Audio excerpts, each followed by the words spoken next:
Hello everyone, welcome to Fireside. My name is Cameron Coyle, and today I'm going to talk to you about one of the most underrated first ladies in American history, Peggy Taylor, and a love story between her and her presidential husband.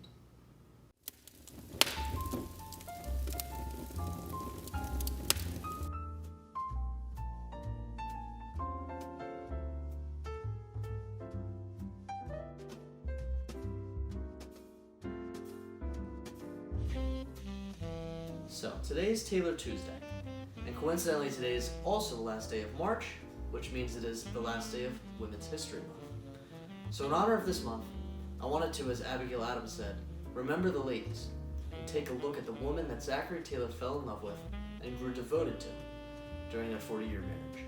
On our Zachary Taylor Project social media pages, I decided to make a post every Wednesday this month, dedicated to a woman who has impacted Zachary Taylor's life, especially within his family. I had read about Peggy Taylor in the past in my multitude of Zachary Taylor biographies, but whether it had simply been my fascination with the events themselves or the fault of the authors in failing to fully present a complete picture of Peggy Taylor, I never fully grasped her importance and impact in her husband's life, and how awesome she truly was individually. Follow me to the library so I can tell you some more about the woman that Zachary Taylor said was as much of a soldier as I was. A lot of the information that I'm going to be speaking about today comes from the National First Ladies Library and their online biography on Peggy Taylor. Reading it and seeing all of their information piled up to form a cohesive story was the reason that my eyes really opened up to how pivotal Peggy was in shaping the lives around her. So let's jump right into it. Margaret Mackle Smith was born on September 21st, 1788 in Calvert County, Maryland. She was descended from some powerful figures politically. Her paternal great-great-grandfather was appointed Attorney General of Maryland in 1655, and many of her mother's sisters were married to important politicians in the area. Margaret, who would eventually be called Peggy by those close to her, grew up on her father's tobacco plantation. There isn't a lot of information about her youth, except that she was good childhood friends with Nellie Custis, George Washington's step-granddaughter who lived at Mount Vernon. Her parents passed away during her childhood. Luckily, her sister Mary Ann was there for the 16-year-old. From Maryland, Peggy Taylor went to live on the frontier in Louisville, Kentucky with Mary Ann and her husband. In 1809, Dr. Alexander Duke introduced Peggy to a young frontier officer, freshman service in Louisiana. He was Zachary Taylor, a first lieutenant in the Army and native of Louisville. Was it me? You looked at me, you're like... Through my eyesight, he is looking straight at me. Coincidence? I think not. I want you guys to look into the eyes of this dashing commander here. Don't do that to this. This is special. It's hollow. So, yeah, it's a 3D printed model. Oh, I didn't know. Yeah. Something about the stocky, hazel-eyed soldier must have dazzled the girl, and the two would get married the next year on June 21st, 1810, at her sister's house. And so, Peggy and Zachary would start their 40-year-long marriage, blessed with 6 children and endless devotion, and cursed by sacrifice and public service. Before I talk about her relationship more, I want to give you a picture of who Peggy Taylor was. Peggy was of medium height, possessed brown eyes, and had brown hair that naturally grayed with age. To one of her grandsons, she may have come off as stately and strict, but to her friends and other adults, she was extremely pleasant and warm. More than anything else, Peggy Taylor loved to be surrounded by her family, which she often was in her later years. Additionally, Peggy was apparently very bright based upon what has survived the test of time, possessed extraordinary skill, and the article suggests that she, quote, may have had something beyond the traditional training of what was proper to teach young women by the early 19th century. Zachary Taylor was in love with his wife from the day he met her, and missed her sincerely when he was away from her. Clearly he knew that he had a wife who he felt he could confide in, as he made his odd and unusual journey from unknown Army officer to President of the United States. Zachary Taylor made this known in a letter to his friend Thomas Jessup in 1820, when he wrote, I am confident the feminine virtues never did concentrate in a higher degree in the bosom of any woman than in hers. 5 characteristics define Peggy Taylor's life, and I'm going to break them down for you. When we look at the way that Peggy Taylor lived her life, it is very evident to see how devoted she was in her marriage to Zach. Once they were married in 1810, it seems as if Peggy assured that she would remain close to her husband for as much as she possibly could. She followed him to Indiana, Wisconsin, Minnesota, Florida, Arkansas, Oklahoma, Kentucky, and Louisiana, to various frontier outposts and commanders' quarters. She would reportedly ride hundreds of miles on horseback through unpaved roads and rough terrain to be with her husband. Wow. That would hurt. When at these posts, Peggy Taylor was often the one that helped keep things running. She took care of raising the chickens, obtaining milk from the cows, and tending to the gardens that produced very fresh vegetables. She also looked after the well-being of her husband, making sure he was healthy and remained presentable to others. This she continued to do while her Zachary became president. Peggy was remarkable in the supposedly little things that she took on every day. When the Taylors moved to Baton Rouge, she restored a dilapidated building that remained from the days of Spanish rule and turned it into a beautiful cottage that would serve as the only permanent home that the couple ever privately owned. Sometimes she was even active in the war effort. During the Second Seminole War in Florida, as her husband was off on missions throughout the territory, Peggy Taylor played a pivotal role in keeping her husband updated about events in Tampa, the main center for Army operations, and in nursing wounded troops back to health. It's pretty awesome. Tom Brady's not the only Patriot to go to Tampa.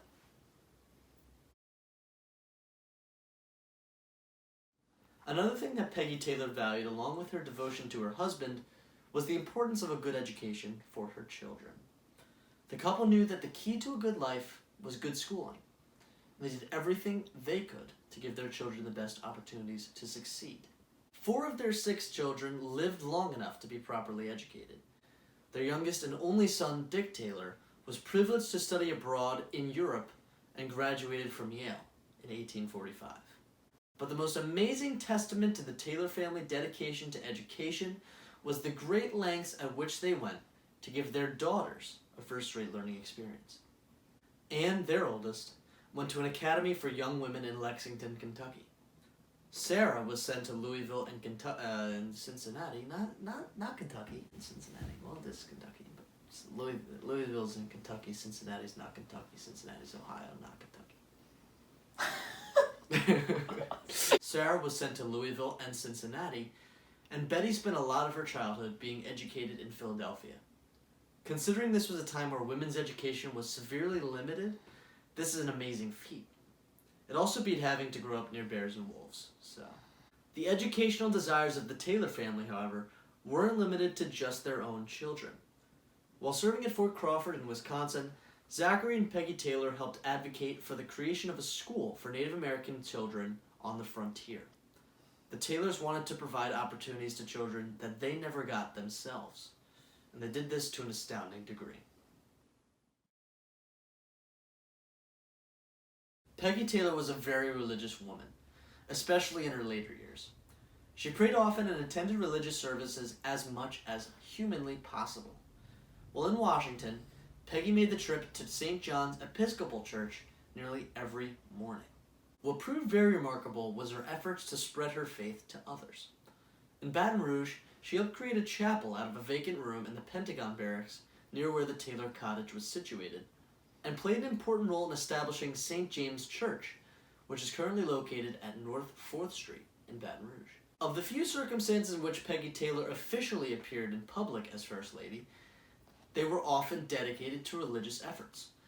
On Independence Day in 1849, Peggy helped her husband welcome Sunday school children to the executive mansion. In November of that year, she accepted an honorary lifetime membership from the American Sunday School Union. Oh, you're ready for this, though.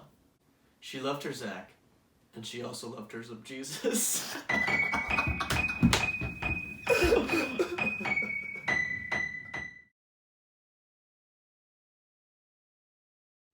Unfortunately for me, and for other historians, much of the Taylor family papers and artifacts were unfortunately lost or scattered in a fire that consumed their son's plantation during the Civil War.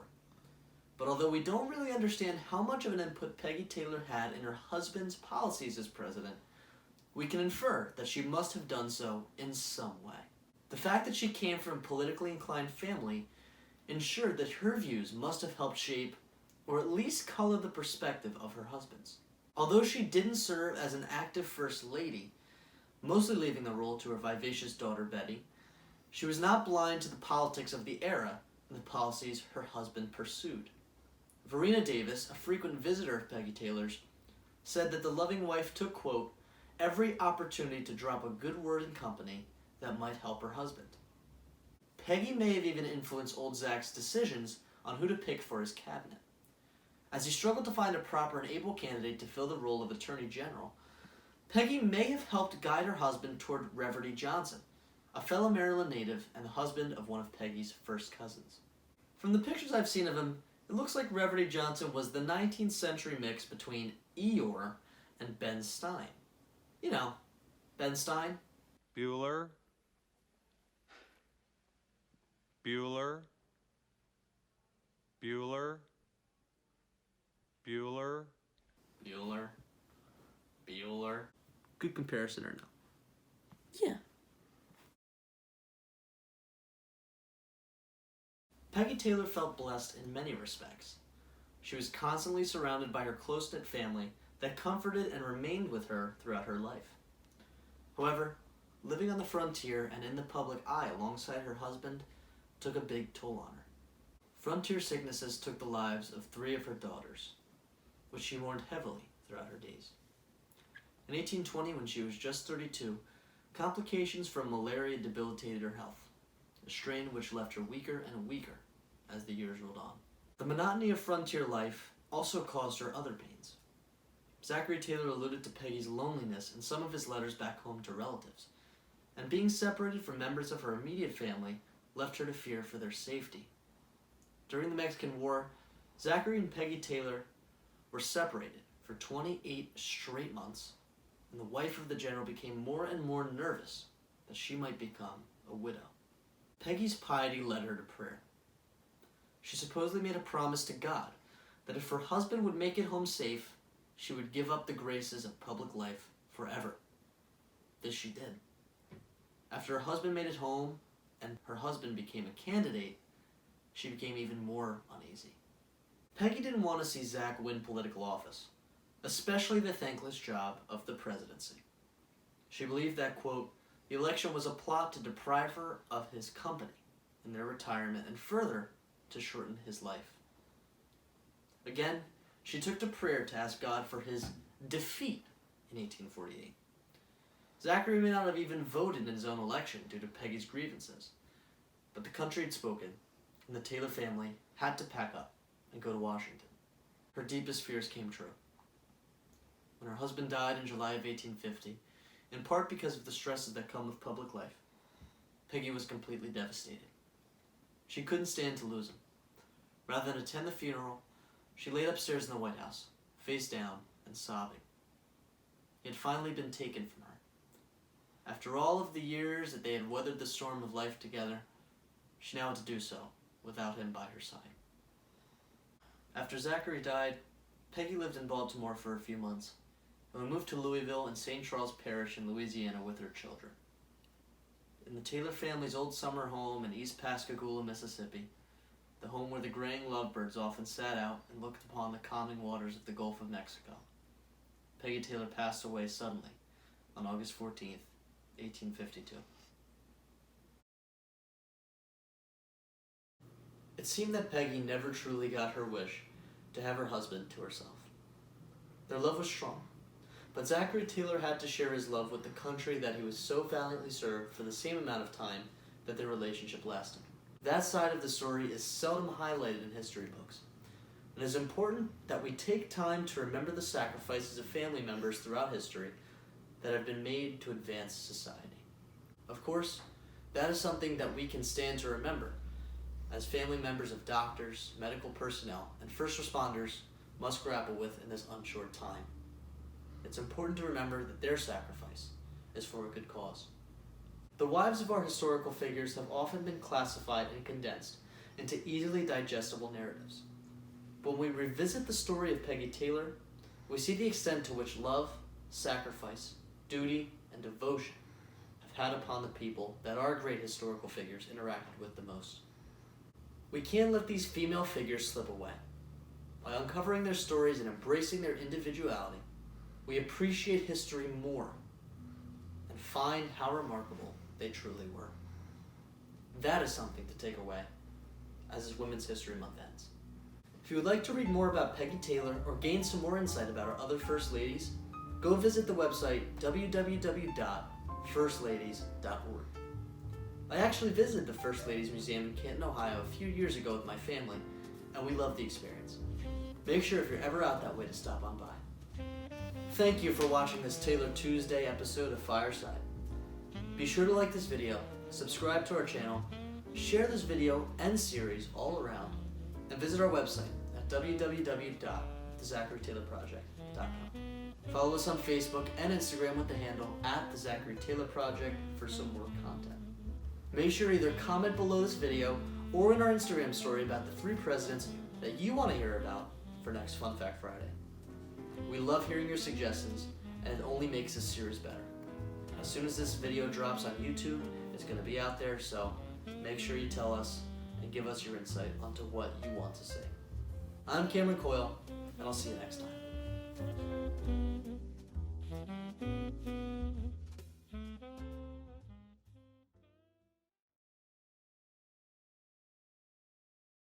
You're as cold as ice. That was actually kind of the right notes.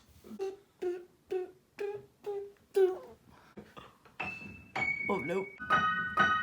Oh. Need to sacrifice my love.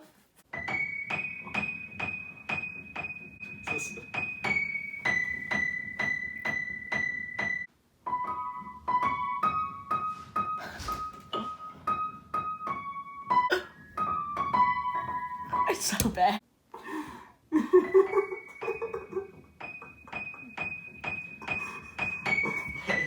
Alright. Actually, we're I'm gonna gonna read it. Okay.